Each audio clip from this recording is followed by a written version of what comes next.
They say, "Oh, you're potentially at risk for burnout."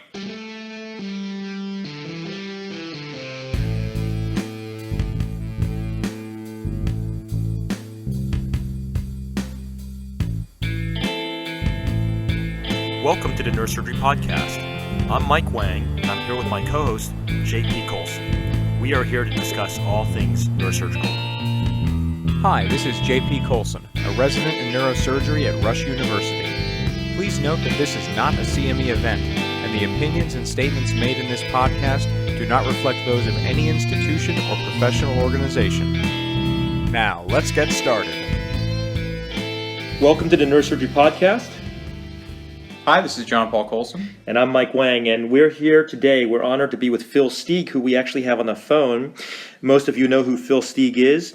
He's the chair of neurosurgery at Cornell School of Medicine in New York, the Weill Cornell School of Medicine. And we really wanted to get Phil on because Phil actually has a podcast. It's very popular. We would give you a shameless plug on it, which is called This Is Your Brain.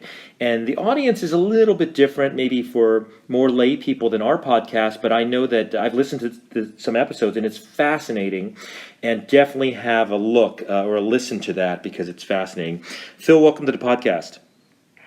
Thank you so much, Mike, for having me. It's a great pleasure. Yeah, so we wanted to talk about a very, very important problem that we are encountering and we hear about in the news all the time, which is about physician burnout and specifically neurosurgery burnout. And, I know that a lot of people don't have a lot of sympathy for us as neurosurgeons, but I think it's important because, the health of who's taking care of you is not irrelevant. And maybe, Phil, you can start us out by telling us about the epidemiology of this problem and what its scope is now. Yeah. I want to start off with the epidemiology just by framing it and saying that it certainly seems to be a larger problem, but some of the concerns are that there's basically the increased prevalence may actually reflect upon the increased awareness and accessibility to help, and that may play a role in the numbers that I'm going to report. In addition to that, the questionnaire forms don't necessarily reflect what we would think of as being burnout. For example, an individual might say that they've been tired on the job once, and that would classify them as potentially being at risk for burnout. That being said, there have been several surveys done within neurosurgery, both amongst residents and neurosurgical attendings. In residents, the prevalence of burnout is pretty good. It's 36.5%, and it's actually lower than in any other surgical subspecialty or medical subspecialty. So I think we should feel good about that. As I said, the prevalence was 36.5%. It's independent of gender, age, or postgraduate year. It actually is lower than in other surgical residents, where it's 60%, early career MDs, where it's 51%, and practicing MDs, where it's 53%. So I think residents are kind of getting it. There are ways that we can, and I don't want to go into a long foray here, so tell me when to stop. The numbers are pretty similar for attending and faculty as well. It seems as though burnout's a little bit higher in private practice than it is in academia. Until you get to 20 years in academia, then they're starting to burn out. And maybe we want to go into the factors that play a role into why people burn out. Yeah, so since we now have a sense of the landscape that we're going to be navigating in this conversation, both in your knowledge of the literature and just in your own experience as an academic neurosurgeon yourself, a trainer of rising neurosurgeons, what things have you identified as causative factors for burnout in neurosurgeons? Things that seem to play a role is long work hours, loss of autonomy, inability to get into the operating room, hostile faculty, social stressors such as a mom or a dad died, because you're getting to that age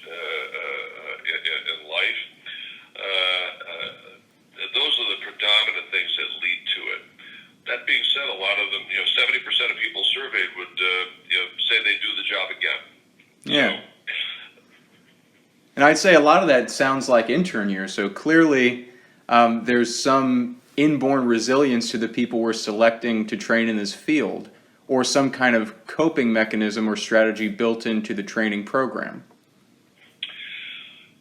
Interestingly enough, if you look at the suicide rate, which is the worst outcome of burnout, that's been relatively stable. It's a little bit sinusoidal, but it's fluctuating around the mean.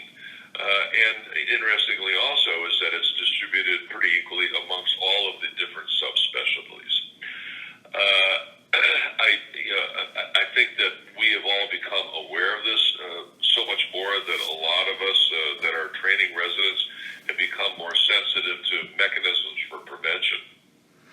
Yeah, you know, it's interesting, Phil. I read the Wall Street Journal, and it seems like there are all these articles and letters about the impact of the electronic health record, or EMR, right?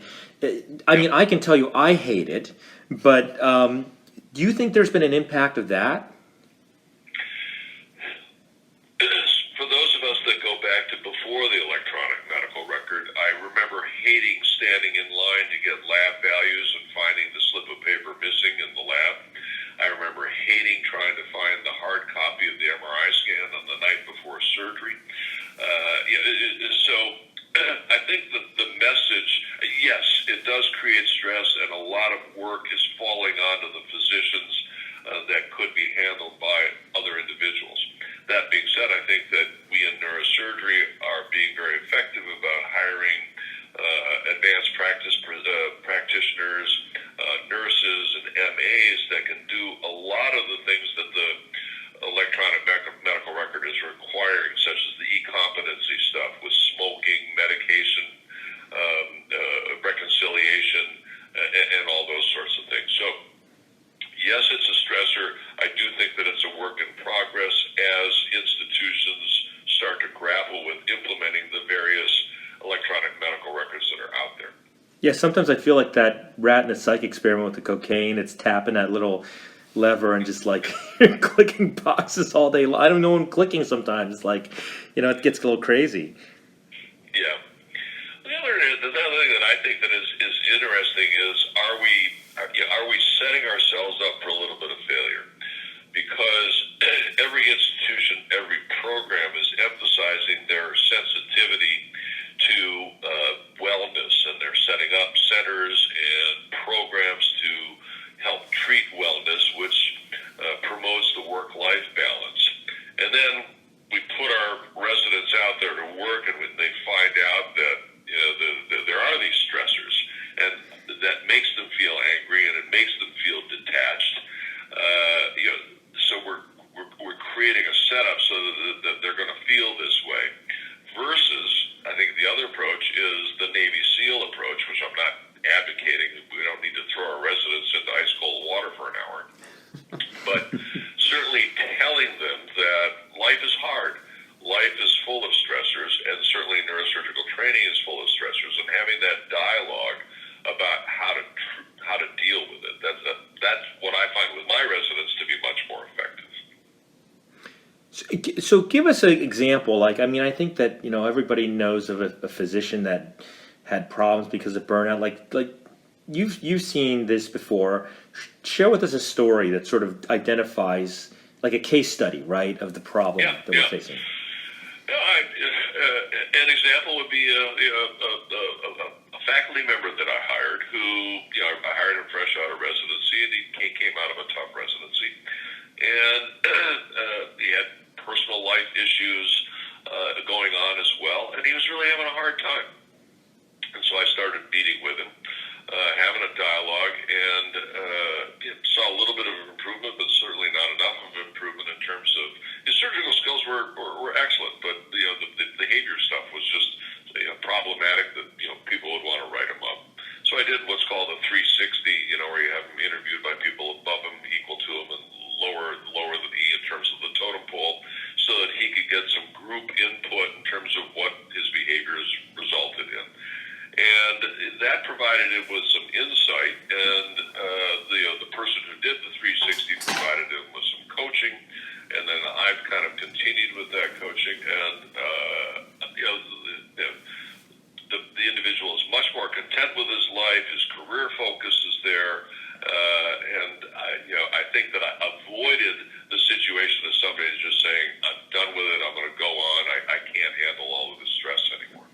That's pretty labor intensive. How did you get special training on what to do, or you just know how to do it as a father? I mean, what do you do with that?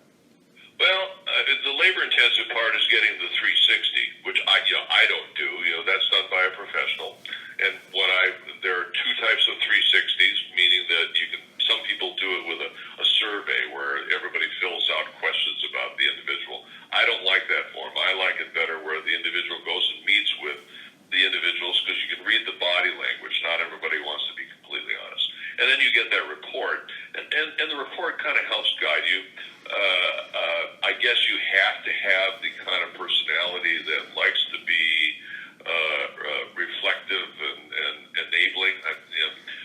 At one point in my life, I did think about becoming a psychiatrist, so I guess I'm maybe a little bit interested in doing some of this. But listen, unfortunately, becoming a chairman of a department nowadays is really equally as much about being an excellent neurosurgeon as it is about having a high emotional IQ and dealing with a lot of different personality sorts.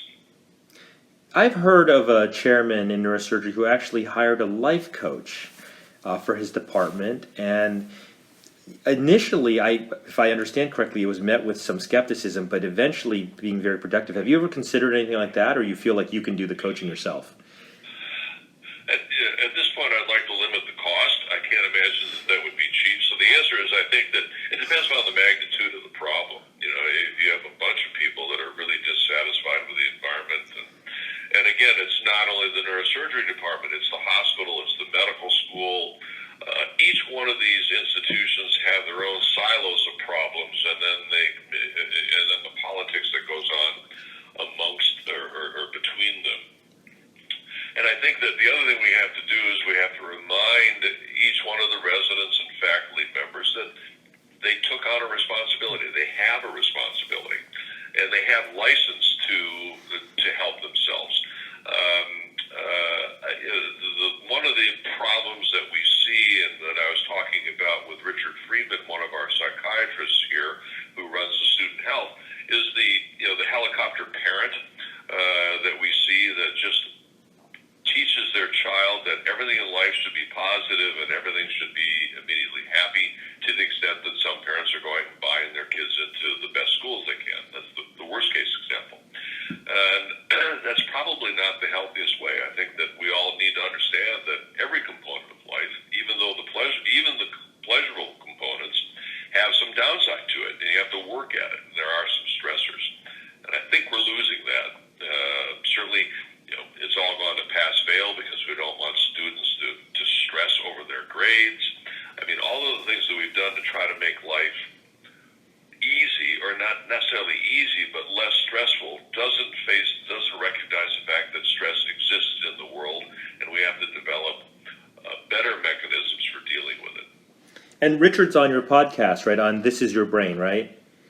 Yeah. As a matter of fact, I just interviewed him yesterday on the concept of burnout.